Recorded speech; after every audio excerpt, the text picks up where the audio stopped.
quienes no conocen todavía el Dr. Castañeda, que dudo que sea así. El Dr. Castañeda es un destacado oncólogo del Instituto Nacional de Enfermedades Neoplásicas. Actualmente labora allí, es oncólogo por la Universidad de Heredia, tiene 2 másteres en genética y biología molecular, y doctor en medicina por la Universidad Peruana de Heredia. El Dr. Castañeda va a dar la charla que viene a continuación, así que pido para él un fuerte aplauso, por favor.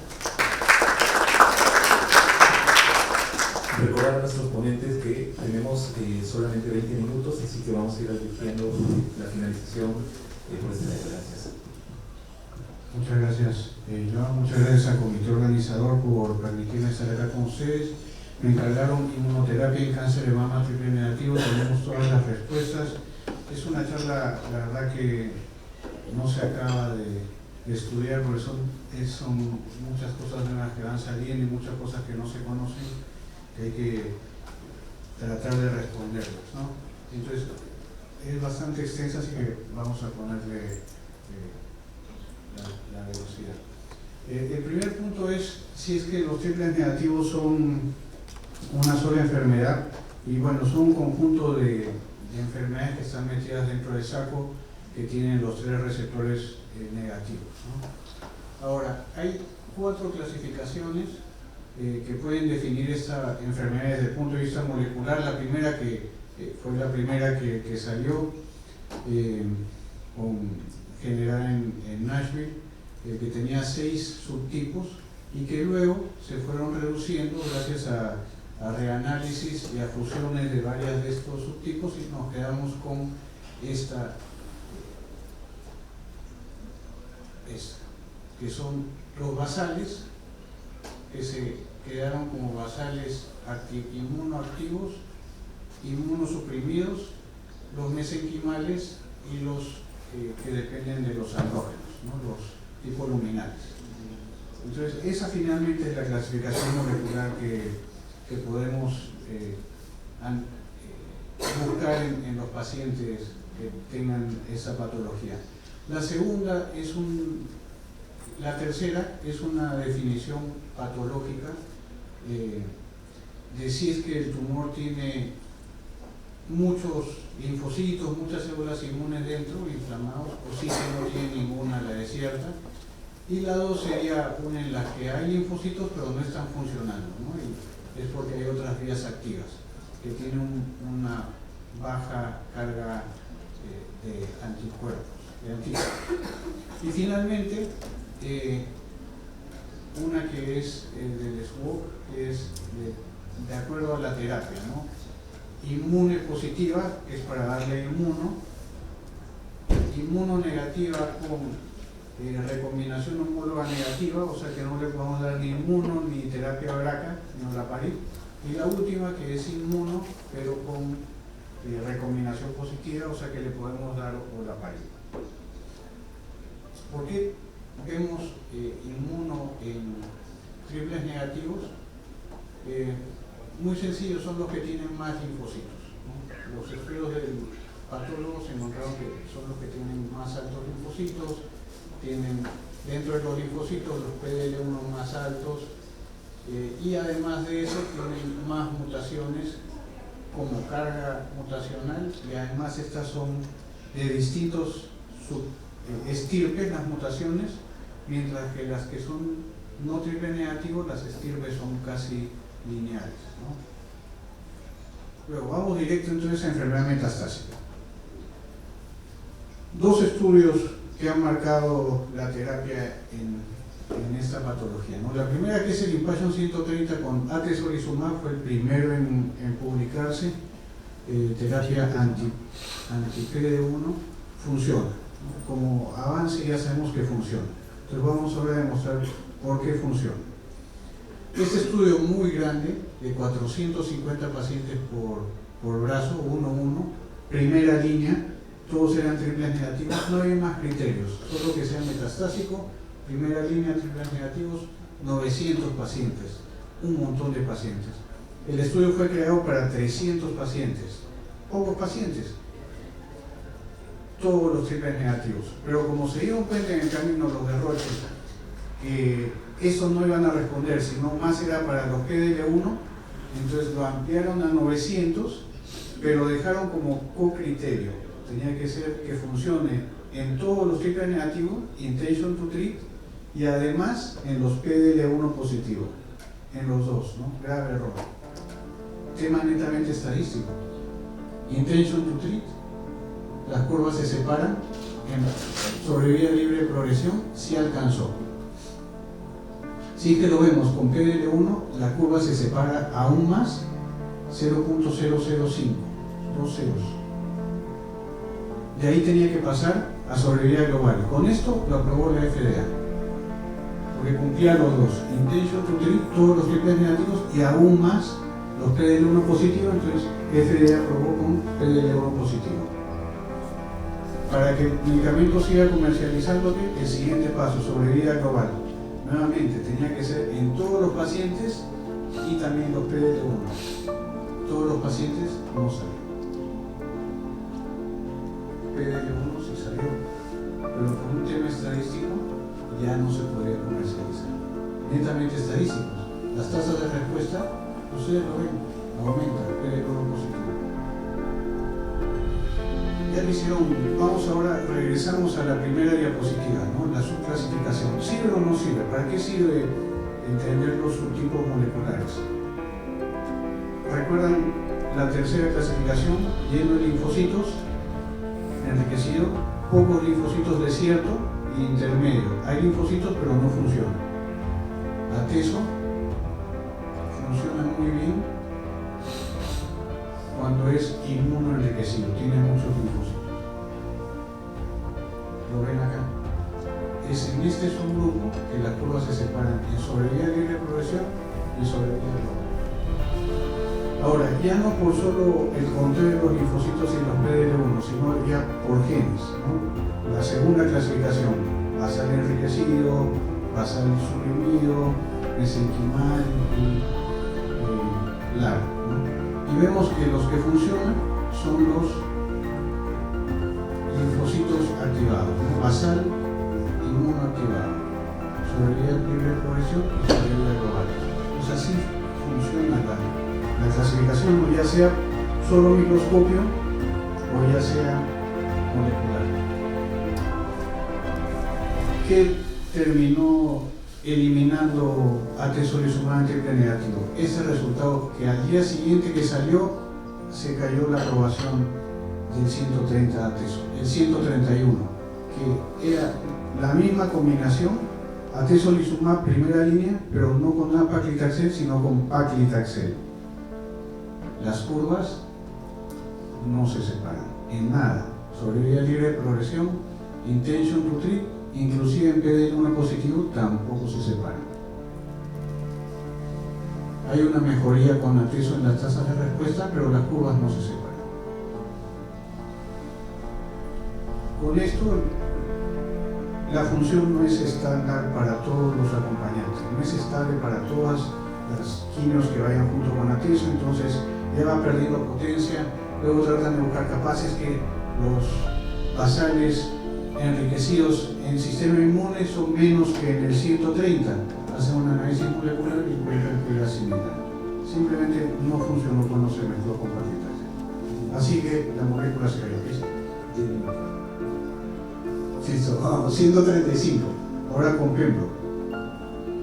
2-1, pero más listos, ¿no? Pusieron PDL1, ya no intention to treat, sino solo PDL1 positivo. Otra cepa, pero finalmente PDL1 positivo. Las tasas de respuesta se separan, las sobrevidas se separan, el corte de 10 que es el aprobado, pero también los otros cortes, ¿no? Sobrevida global se separa.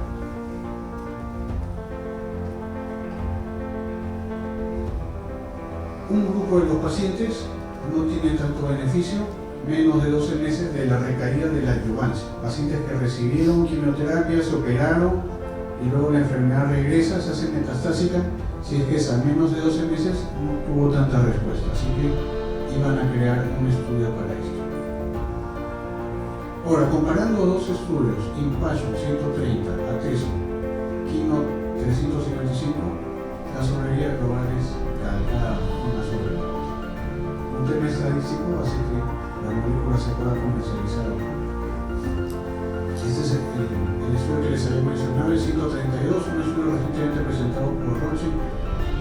en los pacientes que recaen dentro de los 12 meses, que son la mitad de los que recaen en los triples negativos. La mitad de los pacientes recaen en los siguientes 12 meses de haber acabado la adyuvancia en triples negativos que se operan. Y en estos pacientes, pues darles carbogencitabina o capecitabina más menos atezolizumab y no se separa. O sea que menos de 12 meses de haber acabado la quimioterapia, recurrencias tempranas no funcionan. ¿Qué biomarcadores podemos utilizar para seleccionar los pacientes? El metastásico PDL1 para aprobación, sin eso no se los van a aprobar, pero de ahí hay otro marcador que lo vemos en la práctica diaria, que es la reacción inmune, ¿no? Los pacientes que hacen toxicidad inmunológica como tiroides son los pacientes que más responden a la inmunoterapia, ¿no? Para teso, y hay un artículo publicado a inicios de año para pembro. Inclusive hacen un análisis y encuentran que los genes que predisponen a toxicidad de tiroides también tienen que ver con el sistema inmune y que probablemente sean predictores de respuesta. Ahora, en este escenario, ¿hay más? ¿Hacia qué más podemos apuntar? ¿Hay algo que se esté acercando? Este trabajo que publicaron en el ESMO con ivonescimab, que es un estudio chino, con pocos pacientes, 30 pacientes, pero llama la atención porque es una molécula que se une a PDL1 y al VEGF2, el del endotelio. Cuando han combinado las moléculas con bevacizumab, la respuesta no mejora mucho, pero con esta sí, porque solo se une a la 2, al VEGF2, que es el del sistema inmune. Y miren, ni uno dejó de responder. Primera línea. Todos respondieron. Ahora, ¿qué dudas podemos tener en esta patología? Esto recién se ha publicado, se juntaron estos doctores, todos los que están ahí, si no estoy mal, fueron 11 o 12, y se reunieron cada 3 meses hasta sacar esta recomendación en cuanto a preguntas. La primera pregunta es, ¿pueden los test diagnósticos de PDL1 servir para ateso o pembro, el de la cepa SP142 que es para ateso, o el 1233 para pembro, y se puede intercambiar si no sale positivo o no? Son funcionables, los dos se acercan, con uno es positivo y el otro también, pero hay un 15% que no. O sea que puede dejar de dar tratamiento a un paciente que en la otra cepa sí era positivo. Entonces se recomienda que para cada agente se use la cepa que le toca. Luego, si el tumor primario es negativo, ¿se puede considerar retestear la enfermedad? Sí. Hay tumores que son negativos y en otras zonas sale positivo. Lo que hay que buscar es biopsiar las lesiones que comúnmente tienen más alto PDL1, es decir, no el hígado. ¿Hay algún subgrupo que esté poco representado? Sí. Los pacientes mayores y los que son no caucásicos. ¿Se puede retratar al paciente con quimioinmuno? No se recomienda, ¿no? Un paciente que ya ha sido expuesto a inmuno y progresa en el tiempo, no se recomienda. Tendría que ser un periodo de tiempo muy largo, ¿no? Bastante más de un año para poder intentarlo. Debería ser el paciente receptores estrogénicos bajos, ER2 positivo, intentar inmuno, sí, hasta 9%. Según las guías europeas, triple negativo es estrógeno de 0 hasta 9.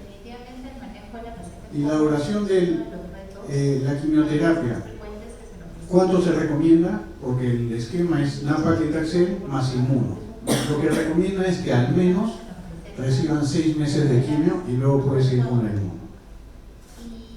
Vamos a enfermedad temprana. Casi contra el tiempo. La diferencia entre metastásico y temprano sí las hay, ¿no? La capacidad de presentar antígeno es totalmente distinta. La clonalidad tumoral es clonal en el temprano, es multiclonal en el metastásico. La heterogeneidad intratumoral también cambia, es más heterogénea en metastásico.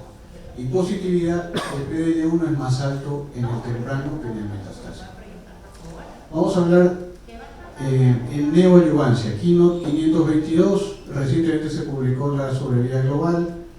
Son 1.174 pacientes randomizados a carboplatino, paclitaxel más o menos pembrolizumab, 18% de diferencia, 14% de diferencia en las tasas de respuesta patológica. Acuérdense ese número, 15%, agregando o no pembrolizumab. Respuesta sobrevida libre de progresión de 76-84 cuando se agrega. Y esto es mayor en los RCB2, ¿no? En las carga residual 2 es donde los pacientes que recibieron pembrolizumab son los que más se benefician. Esto es lo del ESMO. Sobrevida global, 5% significativo, aumenta a los 5 años. En la tasa de respuestas patológicas completas, de 94 a 95, 65 a 71, si es que se usó o no pembrolizumab. ¿Qué más podemos hacer? Podemos, en vez de usar el AC cada 3 semanas, darlo a dosis densa. En Estados Unidos, en el hospital de Duke, no es hospital, es un centro de salud de Duke, de la Universidad de Duke, donde hay muchos ponentes en los congresos. En vez de darlo cada 3 semanas, lo dan cada 2 semanas. Y hacen el ajuste de pembro ya no cada 3 semanas, sino cada 6, para que pueda calzar. Y haciendo eso, números pequeños, 25 pacientes. Tasas de respuesta, dosis densa, 81%, 64% patológicas, con dosis de cada 3 semanas. Números pequeños, pero al menos sabemos que sí funciona la dosis densa, puede ser que sea mejor. Estudio prominente, también publicado ahora en el ESMO. En vez de categoría triple negativo, 0 estrógeno, estrógeno del 1 al 9 ya es triple negativo. Y funciona exactamente igual que el triple negativo en cuanto a respuestas patológicas completas. 64 en el Keynote 522 que acabamos de leer y 75 en ER2 bajo. ¿Qué tal si no usamos platinos? ¿Qué tal si no usamos platinos? El Impassion 031, Atezo, más nab-paclitaxel y AC también aumentan las tasas de respuesta de 16%. Y aquí vemos cómo son el aumento de las tasas de respuesta con los 6 estudios, inclusive si tienen ganglios negativos o ganglios positivos, alcanzan la misma tasa de respuestas. O sea, podría parecer que es más activo cuando hay ganglios positivos. Esto me lo salto. Y esta parte quería llegar. Hay que dar adyuvancia a los pacientes después de que hacen la neoadyuvancia con quimio más inmunoterapia, se operan. ¿Necesita completar el año o ya no? Puedes decir, bueno, es que los pacientes que reciben pembro hacen 94% a los 3 años y 92% de sobrevida libre de progresión los que hacen respuesta patológica completa. Y a los 63 meses, 92 sí que usan pembro y 88 sí que no usan pembro, o sea que se separan. Pero puede ser que sea el efecto nada más de la neoadyuvancia, no la adyuvancia posterior, sino la neoadyuvancia. Este es el estudio 522. Hay 4%, se amplía con el tiempo, entonces los que hicieron respuesta patológica completa con pembro viven más que los que hicieron respuesta patológica completa sin pembro. 4% es bastante. En contra, o sea, capaz solo basta ahí, ¿no? Y entonces cuando comparan los estudios, de los 6 estudios que recibieron adyuvancia después de la cirugía y los que no recibieron adyuvancia después de la cirugía, ven que los que alcanzaron respuesta patológica completa son iguales. O sea, debe ser que basta con darle la neoadyuvancia, hacen respuesta patológica completa y esos llegan a vivir muy bien, mejor que los que harían respuesta patológica completa sin pembrolizumab, ¿no? Ahora, ¿qué pasa con los que no hacen respuesta patológica completa? la curva no se termina de separar. Entonces puede ser que el beneficio basta con esos 6 ciclos que le pusiste, o esos 8 ciclos que le pusiste antes de la operación, quede o no quede enfermedad, y el paciente va a vivir más que si no hubiese recibido quimio. Nadie lo sabe.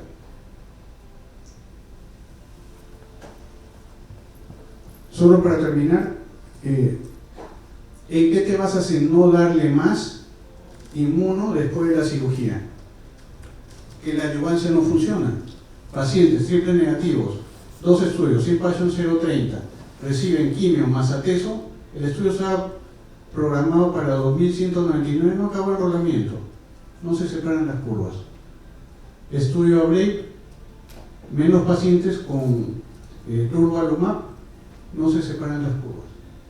Entonces, cuando ya no está ahí los antígenos, ya no tiene mucho sentido seguir con la inmuno. Hay un estudio que ya ha sido hecho después de la enfermedad residual, han combinado capecitabine y nivolumab y encuentran que la tolerancia es buena, que es este brazo. Solo 15 pacientes, ¿no? Pero tiene sentido que después de la operación al menos agregues algo a la inmunoterapia. Puede ser estudios que ya no usen quimio, solo inmuno, combinando nivo-ipi, nivo-rela, y seleccionando los casos puede llegar a una tasa de respuesta sin quimio del 67%. Tumores inflamados, triple negativos inflamados. El último estudio, una combinación sin quimio también, pero ya no solo inmuno, sino ADCs.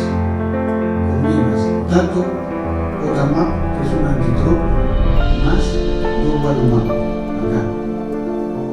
65% de respuestas en el grupo inmuno.